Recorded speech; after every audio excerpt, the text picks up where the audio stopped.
Olá, muito boa tarde. O Panorama TVC traz notícias sobre as ações da Câmara de São José do Rio Preto e também sobre a nossa cidade.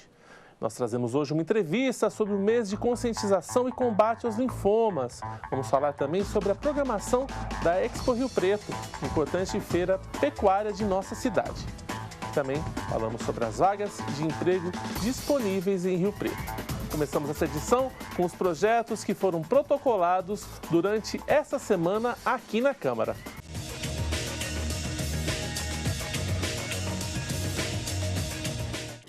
Olá, eu falo agora sobre os projetos protocolados na última semana aqui na Câmara Municipal de São José do Rio Preto.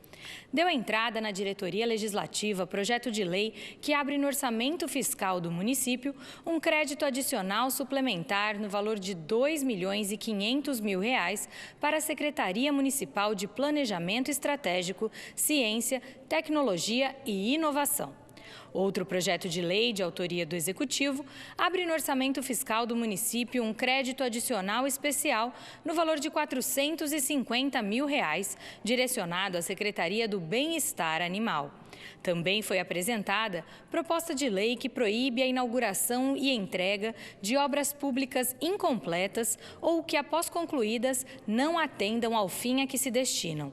Projeto de resolução propõe alteração no Código de Ética da Câmara Municipal, enquadrando a dependência toxicológica não tratada como ato contrário ao decoro parlamentar.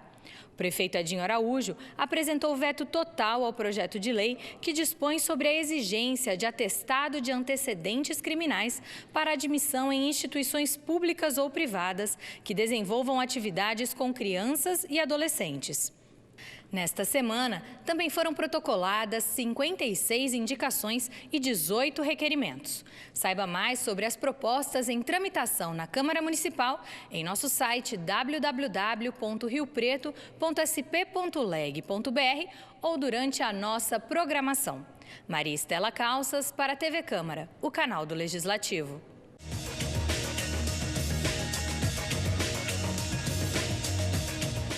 Nessa semana, os vereadores realizaram a 32ª sessão ordinária.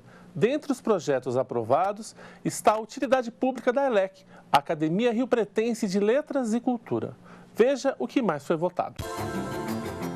A Câmara Municipal de São José do Rio Preto aprovou na 32ª sessão ordinária do ano, realizada nesta terça-feira, dia 27 de agosto, o projeto de lei que declara de utilidade pública a Academia Rio Pretense de Letras e Culturas, ARLEC. Foi adiada por 2 sessões a votação do projeto que autoriza o município a desafetar de seu uso, alienar e doar ao Estado imóvel para ampliação da Escola Estadual de Norá do Vale. Os vereadores aprovaram ainda 3 projetos em primeira discussão que desafetam imóveis. Um para ampliação do sistema de reservatório de água do residencial Solidariedade. Outro no bairro Nova Redentora, com o objetivo de alienar terreno por licitação. E o último tem o objetivo de construir um novo poço tubular profundo no Aquífero Bauru, no bairro Parque das Aroeiras.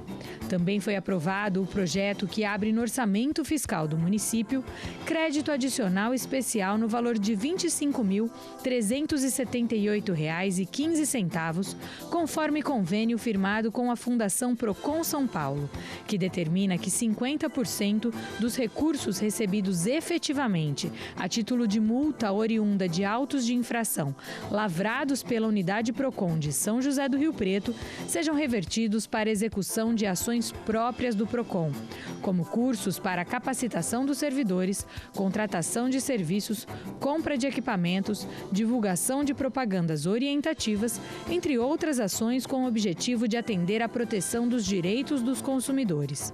Encerrando a pauta, os vereadores aprovaram os seguintes projetos: o que trata da instalação de lombofaixas em frente a escolas e creches municipais e estaduais na cidade, e o que institui o Programa de Atendimento Domiciliar aos Idosos no município, o PAD. Os projetos aprovados em segunda discussão seguem agora para sanção ou veto do prefeito Edinho Araújo. Somente depois desse trâmite é que viram lei. Acompanhe a tramitação dos projetos e leis no site www.riopreto.sp.leg.br. A Câmara Municipal de São José do Rio Preto realizou sessão solene para a outorga do título de empresa cidadã para RICE Contabilidade Médica, de acordo com o Decreto Legislativo número 1397, de julho de 2024. Esse decreto é de autoria do vereador Bruno Moura. A sessão solene foi realizada no plenário da Câmara Municipal. A RICE Contabilidade Médica recebeu o título de empresa cidadã. A trajetória da RICE Contabilidade Médica teve início na cidade em 2011. Em 2015, passou a atender os clientes da região Sudeste. Em 2019, a empresa conquista o selo Great Place to Work. As premiações GPTW e 5 ISO 9001, além de prêmio da Associação Comercial de São José do Rio Preto na categoria MPE. E em 2023 iniciou a expansão da marca por meio de modelo de licenciamento. A homenagem foi recebida pelo diretor José Eduardo Risse, com a presença de autoridades, família, amigos, clientes e funcionários. Os vereadores jovens da Câmara de Rio Preto debateram projetos e usaram a tribuna para falar de assuntos de interesse do município. Essa foi a 5ª sessão do ano realizada pela Câmara Jovem. A Câmara Jovem de São José do Rio Preto realizou a 5ª sessão ordinária do ano. Os vereadores jovens debateram propostas para o município e questões de interesse da população. As queimadas que afetam a região de Rio Preto foram tema abordado pelos vereadores na tribuna. Os jovens falaram sobre a importância de conscientizar a população sobre a preservação ambiental e criação de mais políticas públicas com foco no meio ambiente. Já na ordem do dia foram aprovados 2 projetos de autoria dos vereadores jovens. O primeiro determina a fiscalização de locais próprios de embarque e desembarque de alunos de escolas públicas e privadas do município. Aprovada também a proposta que dispõe sobre a criação da Conferência da Juventude em Rio Preto. Os projetos aprovados na Câmara Jovem seguem como sugestões para o Poder Executivo. A próxima sessão ordinária está marcada para o dia 25 de setembro. Estamos a pouco mais de um mês para as eleições municipais. Os cartórios eleitorais funcionam agora em horários especiais para atendimento dos eleitores.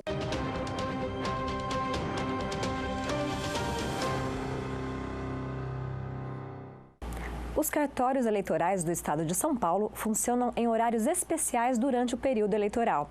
Até o fim das eleições, os cartórios têm atendimento presencial de segunda a sexta-feira, das 11 da manhã até às 5 da tarde, e pelo balcão virtual, das 11 da manhã até às 7 da noite. Aos sábados, domingos e feriados, o atendimento presencial começa ao meio-dia e vai até às 5 da tarde. O balcão virtual vai estar disponível do meio-dia até às 7 da noite. Aqui em São José do Rio Preto, os cartórios das zonas 125, 267 e 268 ficam na Avenida Brigadeiro Faria Lima. A zona eleitoral 126, que abrange Badibacite, Nova Aliança e Potirendaba, fica na rua Américo Gomes Novoa, no Jardim Redentor.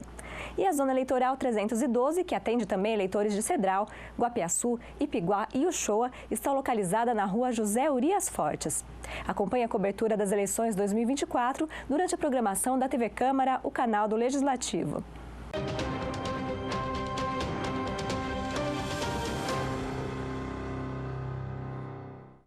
Agora o Panorama TVC faz o intervalo e no próximo bloco vamos falar sobre o Agosto Verde Claro, mês de conscientização sobre a luta contra os linfomas. Voltamos já.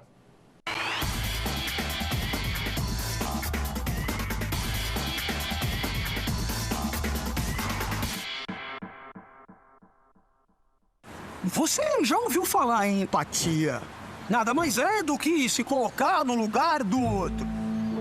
Por exemplo, aqui na faixa de pedestre, a obrigação de parar antes da faixa é do motorista, inclusive quando não há semáforo. Mas você pode ajudá-lo. Sinalize com a mão antes de atravessar. Assim, você aumenta a visão do motorista e o alerta, caso ele esteja distraído. Por falar em distraído, jamais atravesse a rua olhando no celular ou escutando música. Pensa bem, custa focar na tua vida pelo menos por alguns instantes? Também procure fazer contato visual com o motorista. Espere ele parar, claro. Pensar em você também é pensar no outro. Sinalize antes de atravessar. Toda faixa de pedestre é um sinal. Sinal de respeito. Detran, Governo do Estado de São Paulo. São Paulo são todos. Nunca imaginei que iríamos passar por isso. O meu filho, num momento tão delicado, necessitando de doações de sangue para viver. Graças ao sangue doado, meu filho está aqui, vivo. A sua generosidade salvou a vida do nosso filho. Para todos vocês que doam sangue, muito obrigado. Quando você doa sangue, ajuda a salvar muitas vidas. Doe sangue regularmente. Procure o Hemocentro mais próximo. Ministério da Saúde, Brasil, União e Reconstrução, Governo Federal. Vamos testar os conhecimentos sobre a Câmara Municipal? Qual o tempo regular da sessão extraordinária da Câmara? A, 1 hora. B, 4 horas. C, 2 horas. Tempo.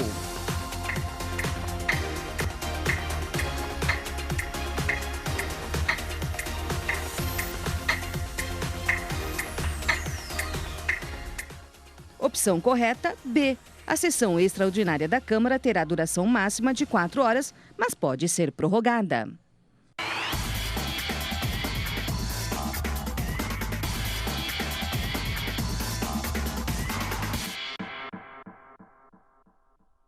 Estamos de volta com o Panorama TVC. O tema de agora é saúde.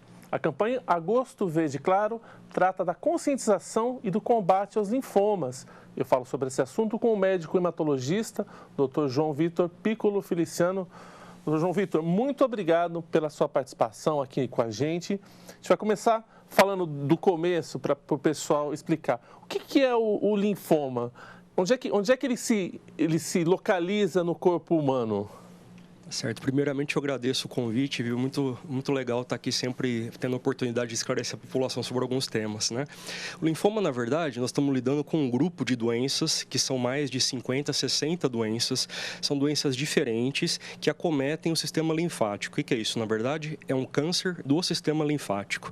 Então, tendo em vista que nós estamos lidando com alterações aí do linfático, então nós vamos ter manifestações clínicas relacionadas a aumento de uma massa tumoral no linfático. Então vai ter aumento de gânglios, linfonodos, e a gente sabe que esses linfonodos eles estão em todos os lugares do corpo.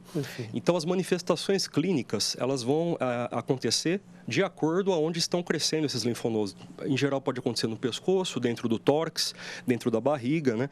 E se for dentro do tórax, por exemplo, os pacientes podem ter falta de ar. Se for, por exemplo, na parte abdominal, posso ter obstrução e dores, né? Mas em geral o que chama mais atenção são os casos das ínguas nos pescoços.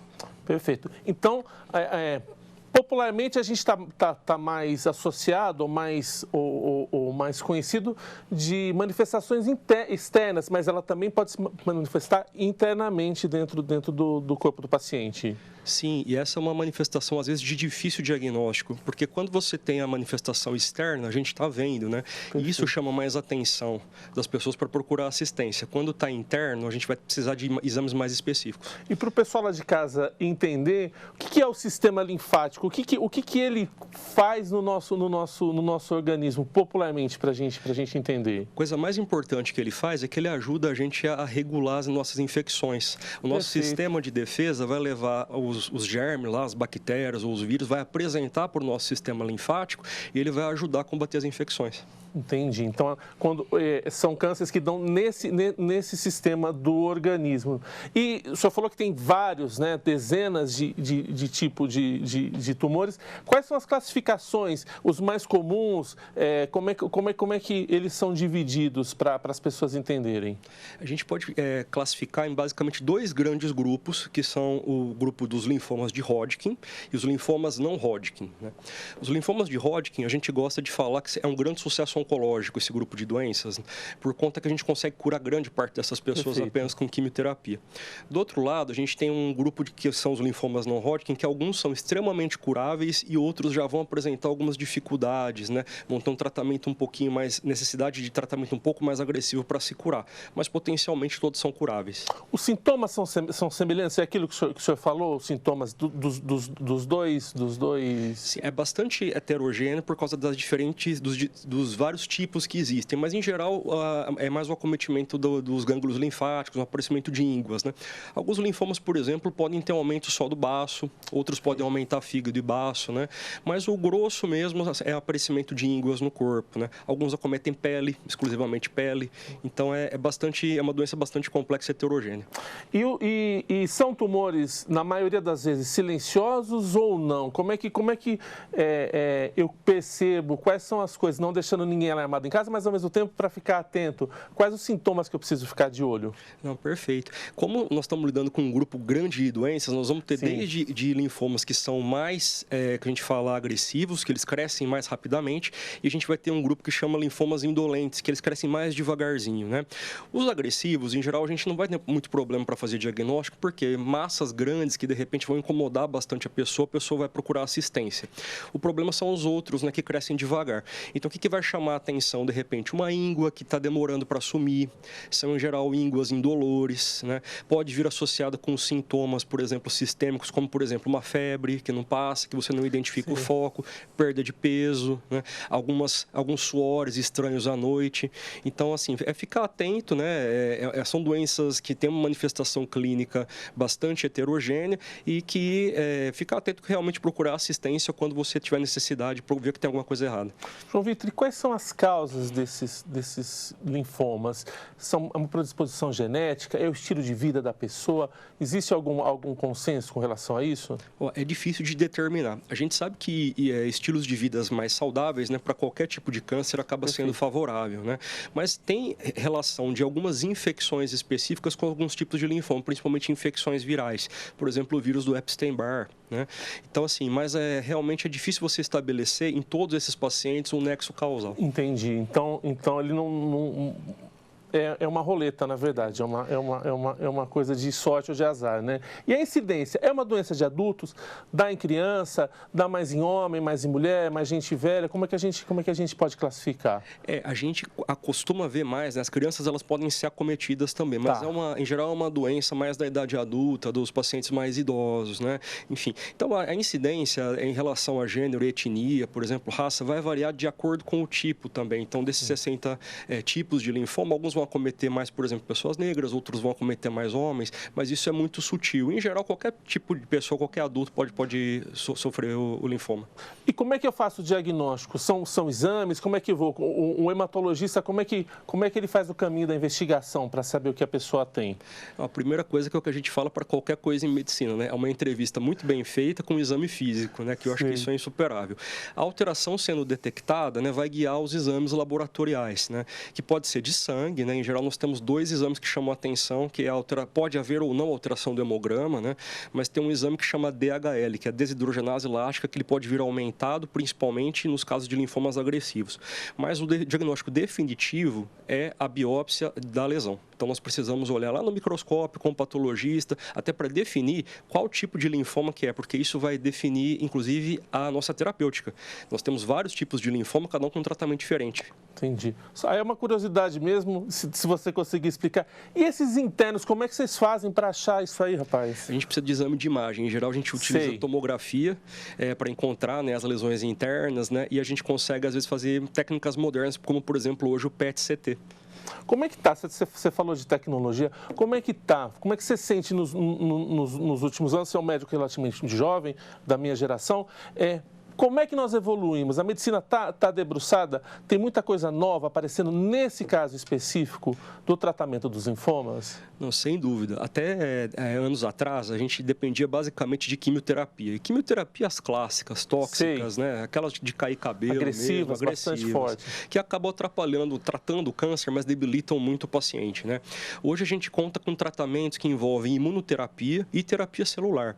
Para alguns casos, por exemplo, a gente consegue resgatar os pacientes. Quando eu falo resgatar, aquele paciente que não respondeu de maneira adequada ou que a doença voltou, a gente consegue fazer um tratamento melhor com transplante de medula. A gente fornece uma chance maior de cura para essas pessoas fazendo transplante de medula óssea ou terapias com células CAR-T, que é uma terapia super moderna atualmente, que a gente consegue fazer em alguns centros aqui no Brasil.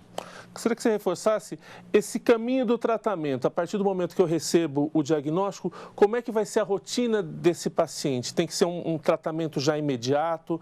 Ele fica um pouco fora de combate? Ele tem que fazer sair das atividades sociais dele? Como é que é esse tratamento? A gente descobre, né, o subtipo do linfoma, nós vamos focar o tratamento naquele tipo.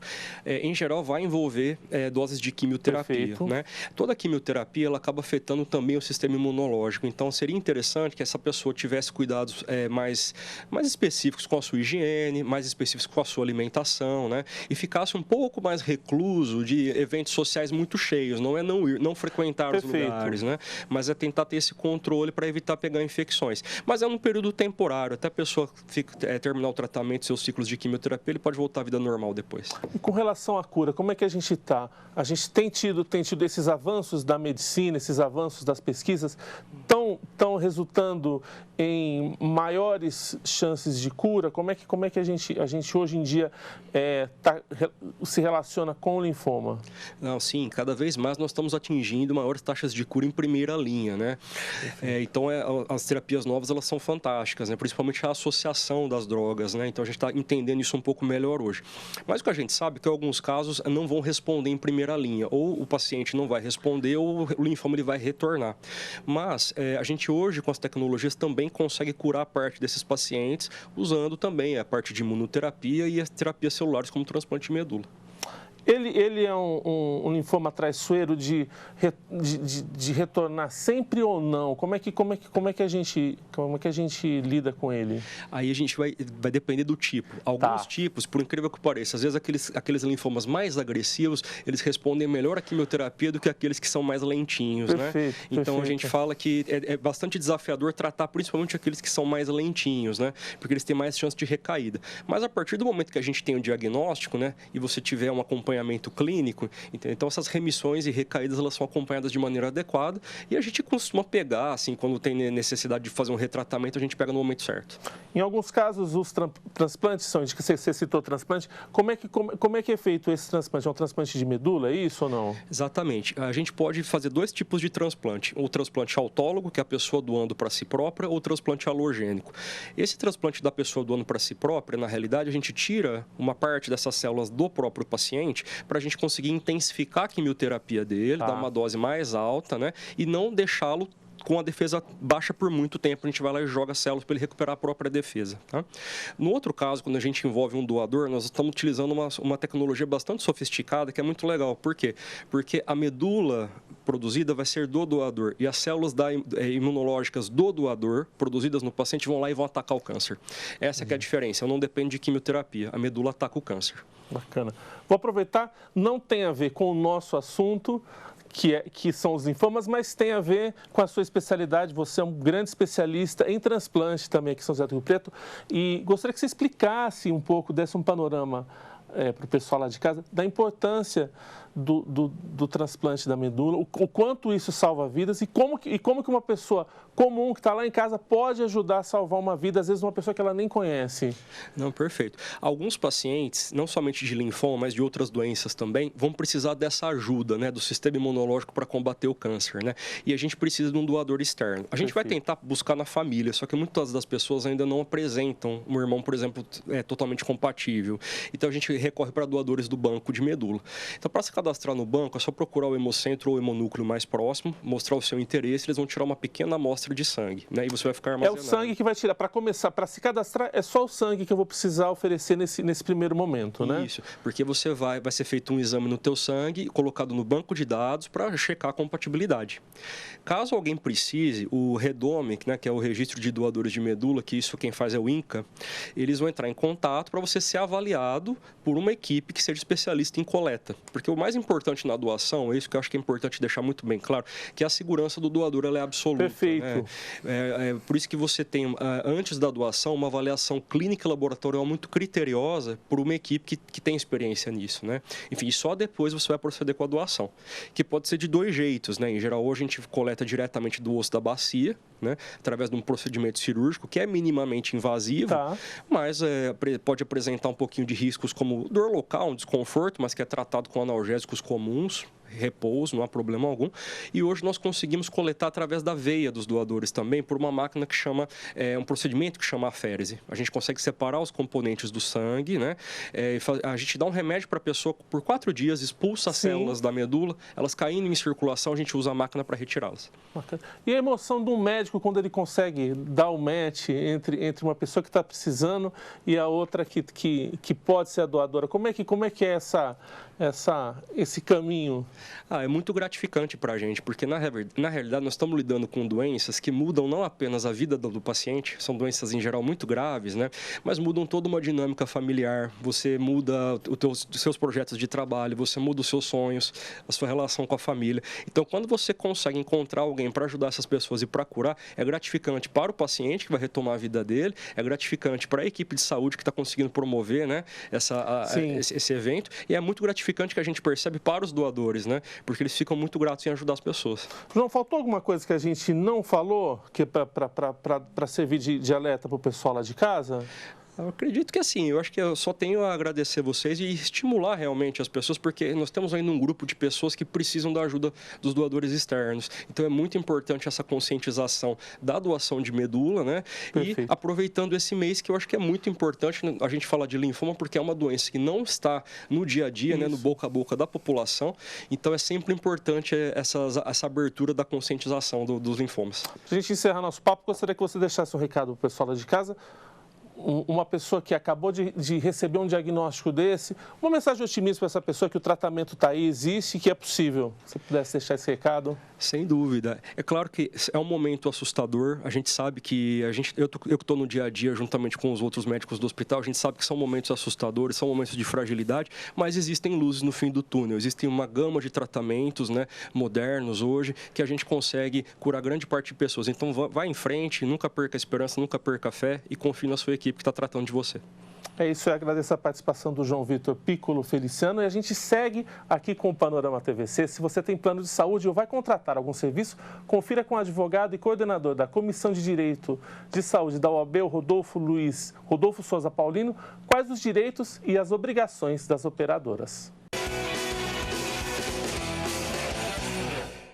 Meu nome é Rodolfo Souza Paulino, sou advogado, coordenador da Comissão de Direito à Saúde da OAB de São José do Rio Preto. Eu vim aqui deixar um recado no sentido de que, quando vocês forem buscar um plano de saúde, leiam atentamente seus contratos, observem e tirem dúvidas com a operadora contratante. Havendo necessidade, geralmente na sua cidade, tem a Defensoria Pública que pode orientá-lo e também a OAB. É importante que toda vez que o usuário se sinta prejudicado de algum modo, ele esteja amparado por alguém que tenha conhecimento jurídico, um advogado. Então, na sua cidade tem Defensoria Pública ou a Ordem dos Advogados do Brasil, que poderá indicar um profissional para atender às necessidades de todos. Muito obrigado. A Pousada da Esperança realiza bazar solidário para a manutenção dos serviços de acolhimento de pessoas em situação de rua e obras mantidas pela Associação Lar São Francisco de Assis. Saiba como colaborar. A Pousada da Esperança, abrigo temporário para pessoas em situação de rua, promove nos dias 14 e 15 de setembro um bazar solidário no Salão Comunitário de Engenheiro Schmidt. A renda será revertida para a manutenção da entidade e também para outras obras da Associação Lar São Francisco de Assis.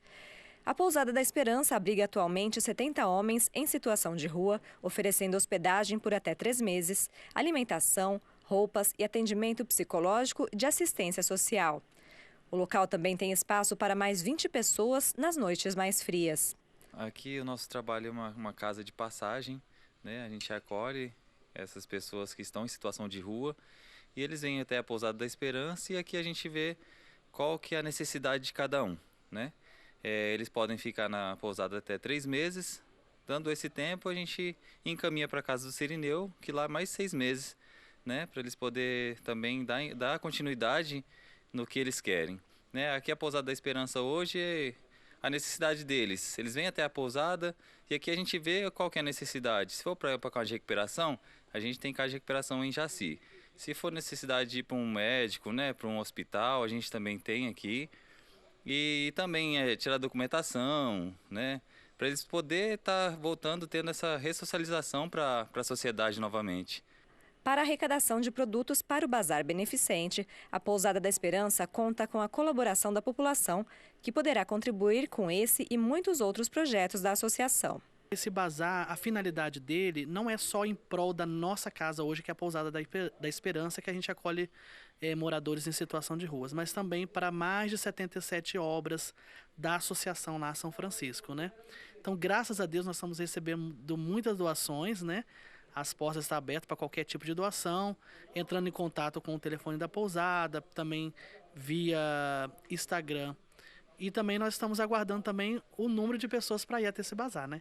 Roupas femininas, masculinas e infantis, novas e seminovas, são bem-vindas, assim como objetos em bom estado e produtos de artesanato. As peças serão vendidas nos dias 14 e 15 de setembro, com valores a partir de R$ 2,00. E eu falo que esse bazar é para atingir todos, porque vai ter peça a partir de R$ 2,00. Então todo mundo pode dar R$ 2,00 para contribuir. Contribuindo, você vai estar salvando muitas vidas, eu tenho certeza disso. E essa doação que você faz através da compra desse bazar vai estar chegando até o Haiti, que é um país que passa por muita fome, miséria e está em situação de guerra. Os estudantes que nesse ano estão na primeira série do ensino médio da rede estadual de São Paulo devem definir até o próximo dia 13 de setembro o itinerário formativo que desejam cursar na segunda e terceira séries. Confira os detalhes. A Secretaria da Educação de São Paulo oferta 3 áreas: exatas, humanas e técnica profissional. Além das disciplinas do currículo comum, cada área tem estudos específicos. No itinerário de humanas, o estudante terá aulas de oratória, liderança, filosofia e sociedade moderna, além de geopolítica. No itinerário formativo técnico-profissional, são 9 opções de cursos: administração, agronegócios, ciências de dados, desenvolvimento de sistemas, enfermagem, farmácia, hospedagem, logística, vendas, além dos cursos oferecidos em parceria com o Senai e o Senac. Os itinerários de humanas e exatas são ofertados em todas as escolas estaduais do ensino médio de São Paulo. A escolha é obrigatória e precisa ser registrada na Secretaria Escolar Digital. Site www.ensinomediopaulistas.educacão.sp.gov.br. Agora o Panorama TVC faz um breve intervalo e no próximo bloco a gente fala sobre oportunidades de emprego aqui em São José do Rio Preto. Não saia daí.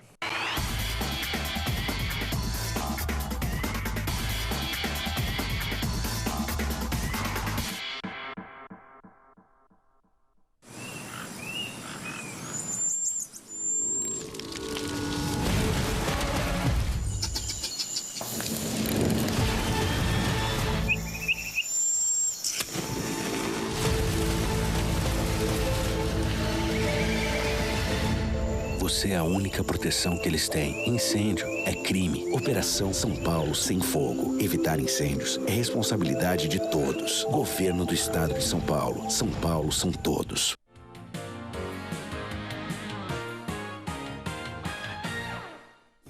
Lei municipal determina multa administrativa a quem invadir, impedir, ocupar ou perturbar local em que esteja ocorrendo cerimônia ou culto religioso. Essa invasão pode ser definida como a permanência de uma pessoa contra a vontade expressa da autoridade religiosa ou presença com finalidade distinta da prática da cerimônia ou do culto. O infrator está sujeito a multa de 25 unidades fiscais do município, dobrada em caso de reincidência. A multa também pode ser aplicada em dobro caso seja usada violência ou intimidação. A aplicação da lei não exclui eventual responsabilização nas esferas criminal e civil. Os valores arrecadados com as multas serão direcionados em proporções iguais aos fundos municipais da criança e do adolescente, do idoso e da cultura. Saiba mais sobre as leis municipais em vigor no site oficial da Câmara de Rio Preto ou durante a programação da TV Câmara, o canal do Legislativo.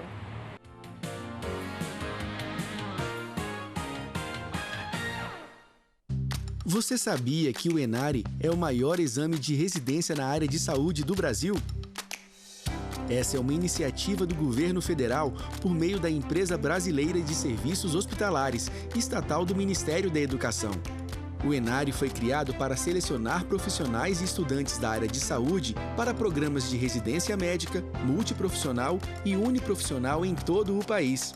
Neste ano, o número de oportunidades é o maior da história. São mais de 8.700 vagas em 163 hospitais e instituições de saúde de todo o país. Profissionais de saúde formados e estudantes do último período. Inscrevam-se até 5 de setembro pelo site enare.ebser.gov.br. Ministério da Educação, Brasil, União e Reconstrução, Governo Federal.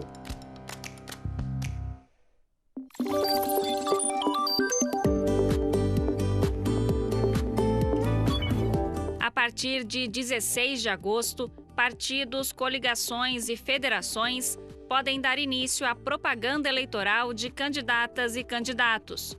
São permitidos comícios, distribuição de material gráfico, caminhadas, passeatas e carreatas, anúncios e lives na internet, alto-falantes, amplificadores e publicações em jornais impressos.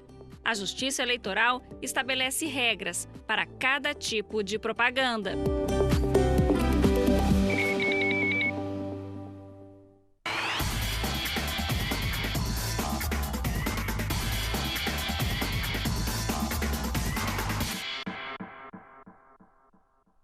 Estamos de volta com o Panorama TVC. Agora falamos de oportunidades no mercado de trabalho com as vagas oferecidas no balcão de empregos da Prefeitura de Rio Preto.